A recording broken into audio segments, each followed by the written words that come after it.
Acompanhe agora Momento Catequético, com o Cardeal Dom Paulo César Costa, arcebispo de Brasília. Amados e amadas de Deus, estamos celebrando este domingo de Ramos, da Paixão do Senhor. É o início da Semana Santa. A liturgia do domingo de Ramos, ela é composta por dois momentos.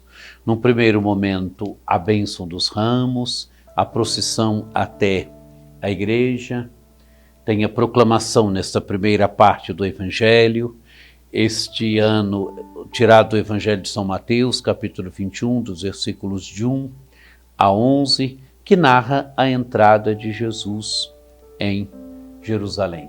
Jesus que entra aclamado em Jerusalém. A multidão que aclama Jesus em Jerusalém, que grita, Hosana ao filho de Davi, bendito que vem em nome do Senhor, Hosana no mais alto dos céus. Jesus que entra aclamado em Jerusalém. É o que nós fazemos também na primeira parte da celebração. É o que nós fazemos no primeiro momento da celebração. A bênção dos ramos e vamos, geralmente se faz uma pequena procissão, vamos para a igreja aclamando o Senhor. Mas o Senhor que entra em Jerusalém e entra para morrer. Então, a segunda parte da celebração se inicia com a coleta, né? O que nós chamamos propriamente a missa. Se inicia com a coleta, então se houve as leituras, um primeiro texto tirado do profeta Isaías, Isaías 50, de 4 a 7, depois o texto de Filipenses 2, 6 a 11, onde São Paulo fala do esvaziamento de Cristo, Cristo que era de condição divina se esvaziou, se abaixou até a morte, morte de cruz, e Deus o exaltou. E agora então a leitura da paixão. Aqui cito o texto mais breve, Mateus 27, de 11 a 54. Onde Jesus é conduzido a Pôncio Pilatos, Jesus é condenado à morte, a multidão prefere Barrabás a Jesus, Pilatos, seguindo os costumes daquela época, apresenta Barrabás ou Jesus, a possibilidade de libertar um prisioneiro, e apresenta Barrabás ou Jesus, e a multidão pede Barrabás, gritam Barrabás. E Pilatos que pergunta, que farei com Jesus que se chama de Cristo? Então todos gritam, seja crucificado, seja crucificado. Então Jesus, Pilatos lava as mãos, disse inocente do sangue deste homem, e o povo responde que o sangue dele caia sobre nós e sobre nossos filhos.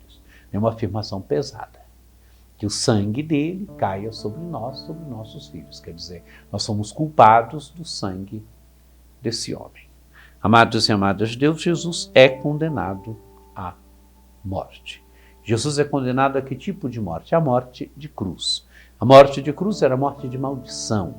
Quem era condenado à morte de cruz era considerado um maldito diante de Deus, maldito diante do povo. Aqui o texto de Deuteronômio 21, 22 afirmava a maldição da morte de cruz. É claro que esse texto, no primeiro momento, ele era aplicado a quem era condenado ao enforcamento, a quem morria enforcado, porque se fala quem é suspenso no madeiro é maldito.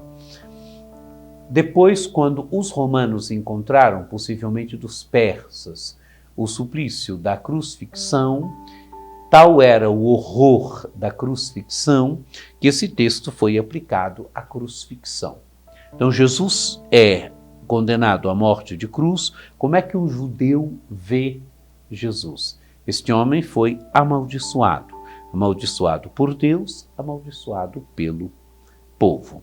Jesus então é escarnecido, soldados de Pilatos o escarnecem, batem nele, batem na sua cabeça, é coroado de espinhos, é flagelado, é coroado de espinhos.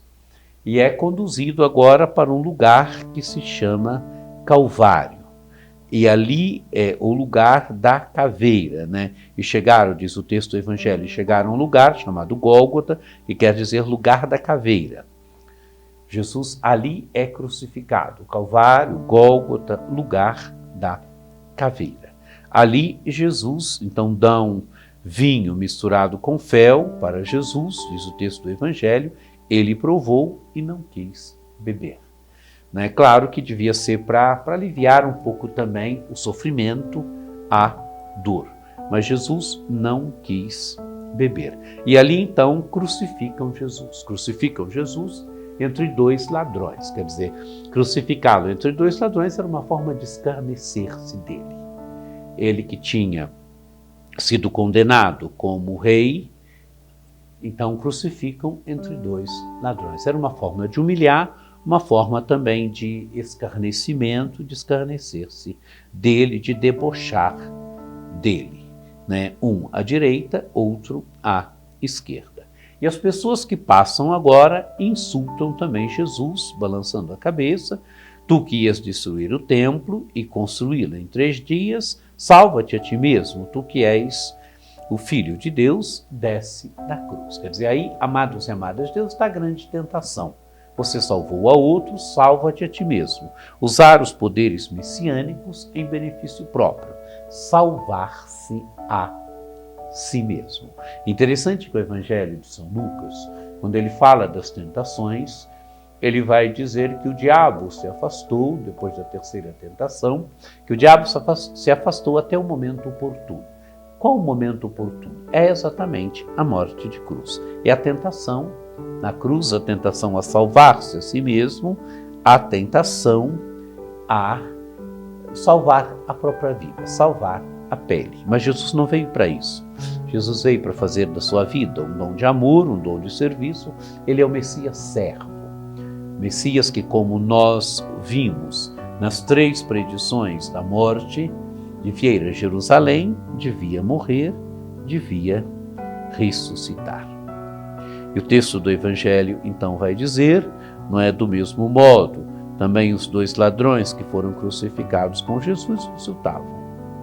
No meio, aí o evangelista narra agora o que aconteceu. Então, 3 categorias de pessoas escarnecem Jesus. Os passantes, também diz o texto do Evangelho, do mesmo modo, os sumos sacerdotes, os mestres da lei, os anciãos zombavam de Jesus, quer dizer, a classe dominante, e agora também os ladrões, aqueles que morriam com ele, escarnecem dele. O insulto.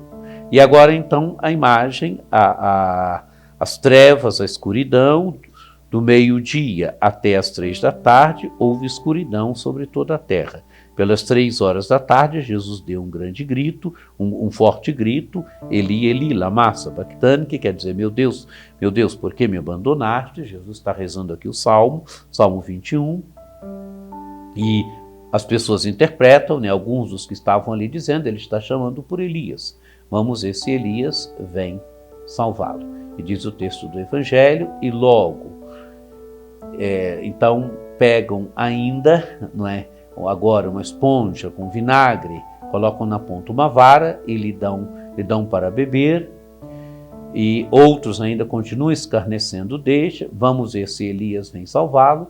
Jesus outra vez deu um forte grito e entregou o Espírito, né? A morte de Jesus. Jesus que reza o Salmo 21. Salmo 21, que é um salmo ao mesmo tempo aqui de abandono nas mãos do Pai, porque o Salmo 21 é um salmo de confiança. Meu Deus, por que me abandonaste? É o filho que sente o abandono do pai, mas é o filho também que morre se confiando nas mãos do Pai.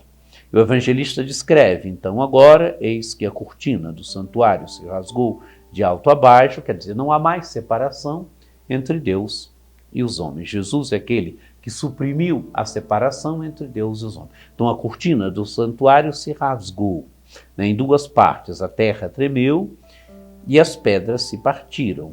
Aqui, os que estavam nos túmulos se abriram, quer dizer, a redenção de Jesus, ressuscitaram. Saindo dos túmulos depois da ressurreição de Jesus, apareceram na Cidade Santa e foram vistos por muitas pessoas. Quer dizer, a morte de Jesus que redime, a sua morte e ressurreição que redime as pessoas, que tiram dos túmulos aqueles que esperavam a libertação, que esperavam a salvação. É claro que a Cidade Santa aqui é a Jerusalém Celeste. E agora, então, o oficial romano e os soldados que estavam com ele, guardando Jesus, ao notarem o terremoto e tudo o que havia acontecido, ficaram com muito medo e disseram: ele era mesmo Filho de Deus. Quer dizer, são conduzidos à experiência da fé pelo modo como que Jesus morre, pelo que acontece. É claro que a linguagem que descreve aqui é um pouco a linguagem apocalíptica, né? Sinais, seja trevas, aqui também sinais na natureza. Então são conduzidos à experiência da fé. Ele era verdadeiro, ele era mesmo Filho de Deus. Amados e amadas de Deus, a narrativa aqui mais reduzida da morte de Jesus. Jesus que é aclamado, entra em Jerusalém. A liturgia, na segunda parte, já nos coloca no clima da morte de Jesus, com a leitura da paixão. Ele entrou em Jerusalém, mas entrou para morrer. O mistério da sua morte. Contemplemos, então, nesse dia, na primeira parte, Jesus que entra em Jerusalém, aclamemos. Ele hoje é o nosso Salvador, é o nosso Senhor, é o tudo da nossa vida. Na segunda parte, nos coloquemos no mistério da morte de Cristo. Contemplemos o mistério do amor. O Senhor que foi a Jerusalém e nos amou a ponto de dar por nós a própria vida. Morre escarnecido, morre humilhado, morre sofrendo o auge da humilhação moral, da humilhação física. Mas fez tudo isso por amor a nós, pela nossa salvação. Sintamos que a sua salvação toca a nossa vida, deixemos-nos envolver pelo seu amor, deixemos com que o seu amor nos salve, deixemos com que a redenção de Cristo verdadeiramente nos salve, nos dê vida nova, deixemos com que o ápice do amor, que é a morte e morte de cruz, também salve a nossa existência. E a tamanho amor, só podemos responder com amor.